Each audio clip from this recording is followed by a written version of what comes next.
Bienvenidos, Fright fans, and welcome to the horror show. I am Jaime En Fuego, here to present a special encore presentation that originally in 2015 was seen on my then YouTube channel, Jaime En Fuego, which was for a program called ENFUEGOTAINMENT that is in the process of a relaunch. But we thought that for the month of October, the best thing that we could do was bring the entire series coverage of the 1980s and 90s Tales from the Crypt HBO television show over to the horror show, show it to a larger audience so that they can appreciate all of the hard work. Man, did I bust my ass for that month or so, getting every single one of the 93 episodes done and reviewed and spoken about. We did a little of my little trope at the time, which was Bueno, Malo, Feo, which is a good episode, a bad episode, and an ugly episode. I am taking these 3 at a time, and then also a special 3-episode final edition covering all 3 of the films. Yes, there are in fact 3 films. So join me here as we jump into a little bit of a horrific relic that I am very proud to show all of you guys. So until next time, stay scared.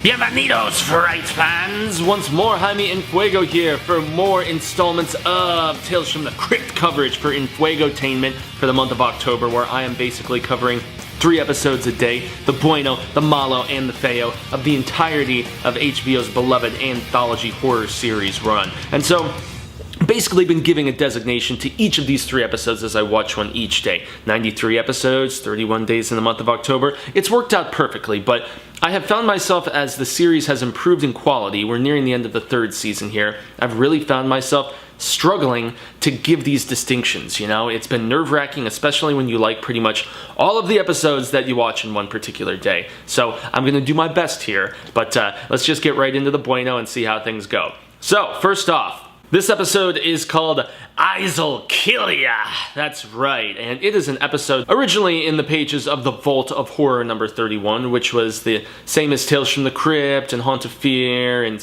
Shock Suspense stories. They were all under the EC umbrella, which was basically run at the time by Mr. William H. Gaines. And yeah, amazing guy, so revolutionary in the comic industry as far as just producing mature content that wasn't necessarily meant for kids, but eventually adapted his Tales from the Crypt to the small screen for HBO. Yeah, it was watched by kids like me back in the day, but this is one that I most definitely did see and I liked as a kid, and it's also held up incredibly well. Scripted by a guy named Larry Wilson, and he had some screenwriting work for both Beetlejuice and for the Addams Family. He was a co-writer for both of those, which were very, very dark and had kind of a gothic sense of humor to them at times. This episode, however, it's one of those Tales from the Crypts that really does not have any humor, and that's one of its staples, you know, is the fact that there was always that little, like black humor underlining, kind of easing the tension. It was almost like a spoonful of sugar helps the medicine go down type thing.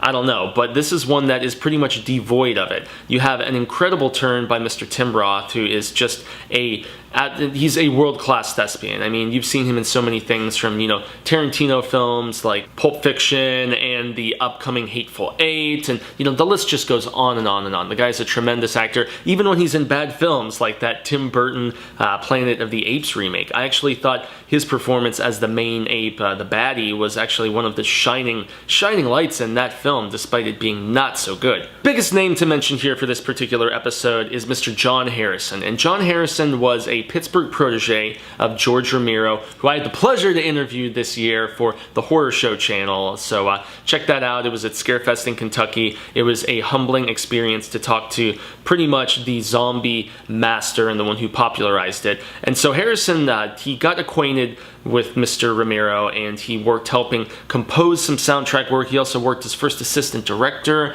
on, I believe it was Day of the Dead and a couple other films. But yeah, he composed the score for Creepshow and for Day of the Dead, and then he went on to help Romero develop the Tales from the Dark Side television show, which everybody knows was inspired by those EC comics that were eventually adapted here for Tales from the Crypt. They weren't adapting EC stories, though. These are all original ones, just in the spirit of it, similar to what Creepshow was. So Harrison actually wrote, composed the score for, and directed a bunch of Tales from the Dark Side episodes, and so because of that, he was actually tapped to do Tales from the Dark Side, the movie, to direct that, which is also considered by many to be the third Creepshow, even though it didn't really have that title to it. And so Creepshow, Tales from the Crypt, all these different anthology horror shows, they have a ton in common, and this Easel is definitely one of the absolute best that you will see possibly in the entire Tales from the Crypt run, because Tim Roth is this artist who he's got a drinking problem, he's in and out of therapy, but he's broke and he's trying to find some inspiration, and he ends up finding it in an unexpected place where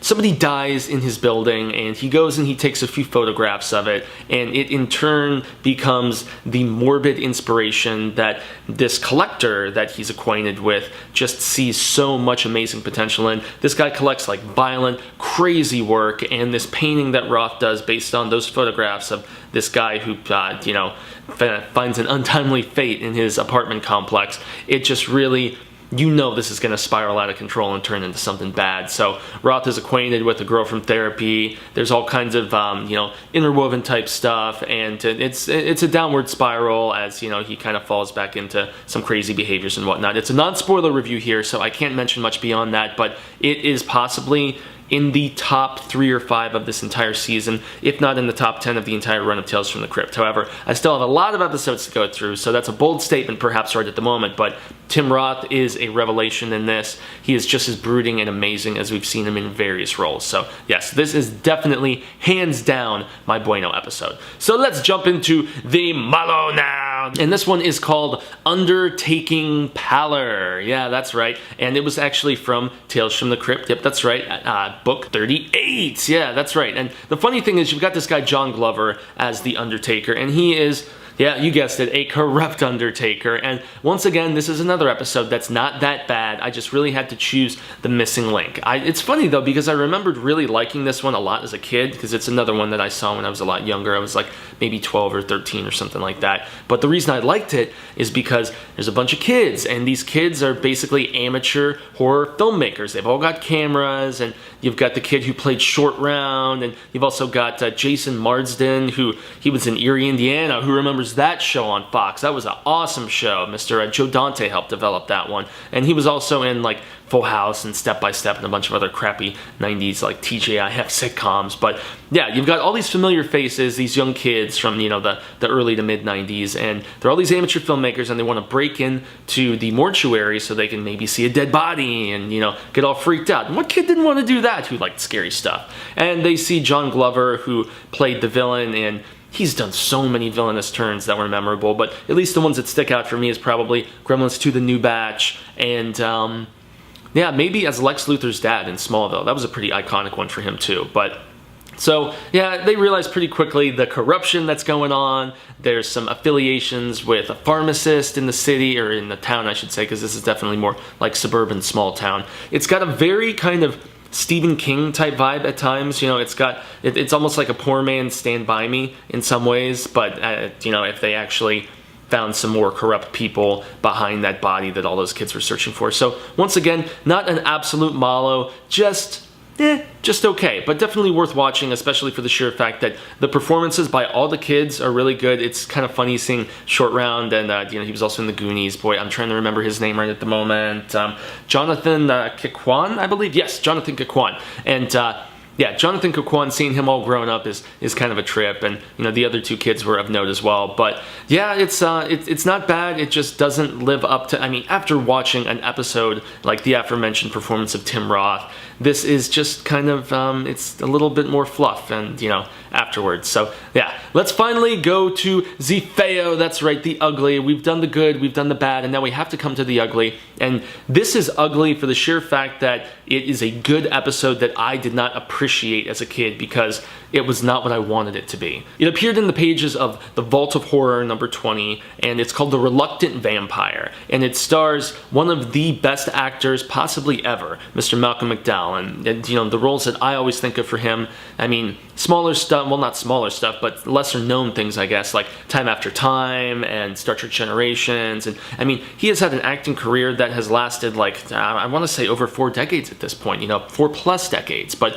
who can really forget him from A Clockwork Orange, or even as the crazy, you know, Roman leader in Caligula, that crazy Penthouse produced movie that had, you know, crazy sex and violence, and, you know, but just this amazing performance by Mr. McDowell. So he's a vampire, but he's, as the title implies, a reluctant vampire. He doesn't necessarily want to hurt people, you know, he's kind of a nice guy. And he works at a blood bank, so he can get all of his blood for free, and he doesn't have to hurt anybody. But people are kind of getting wind of what's going on, and there is a descendant of Van Helsing who's like getting on the radio and saying he knows there's a vampire out on the loose. And yeah, it's an interesting concept. The bad guy, ironically enough, ends up being that Mr. George Wendt, who everybody knows as Norm, yeah, from Cheers. And so he's the leader, or not the leader, I guess he's the director or the head of this blood bank where Malcolm McDowell works at. And he knows something's going on, but he's not quite sure what it is. He knows blood is going missing.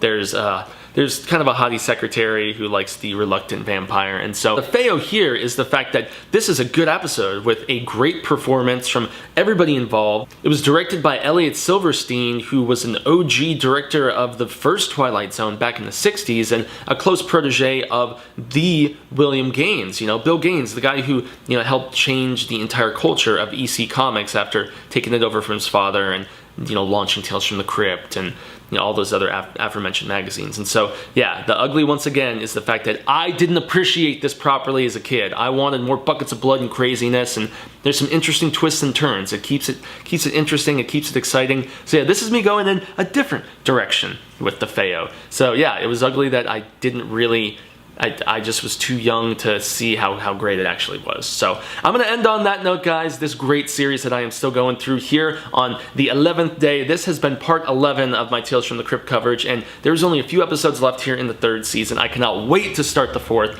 and I cannot wait to talk more of these episodes with you guys in the coming days of October. I've been Jaime En Fuego. You can find me on all social media just at Jaime En Fuego, as you're seeing it spelled below. Twitter, Instagram, Facebook, and YouTube. I always keep it fresh. I'm always talking cinema and musica and just all things of the arts, because they enrich our lives so much. So until you see me mañana discussing more Tales from the Crypt, adios amigos.